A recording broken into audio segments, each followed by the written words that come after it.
Kişilərlə bərabər qadınlar da öz həyalarını qorumalı, utanma duyğusunu itirməməlidir. Yəni zamanımızda utanma duyğusunu itirən kəslərin insanlar içində necə çirkinliklər etdiyini, niqab taxıb, hicab taxıb, TikToklarda, sosial şəbəkələrdə necə iyrəncliklər etdiyini, önünə çıxan hər naməhrəmlə boş-boş söhbətlər etdiyini azmı eşidirik? Yəni bir qadın utanma duyğusunu, həya hissini itirərsə, artıq onun geyimi, hicabı, niqabı ona heç bir faydası olmayacaq, heç bir kömək olmayacaq.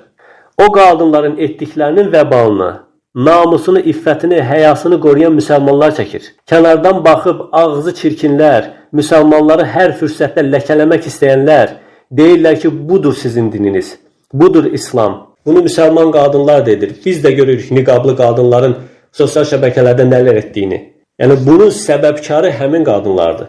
İslam ümmətinə, müsəlman qadınlara, iffətini, namusunu qoruyan müsəlman qadınlara ləkə gəlməsinin, onlar haqqında danışılmasının, ümumiləşdirərək danışılmasının səbəbkarıdırlar bunlar. Yəni bu qadınlar bir nəfərin yox, 5 nəfərin yox, bir ümmətin haqqına girirlər.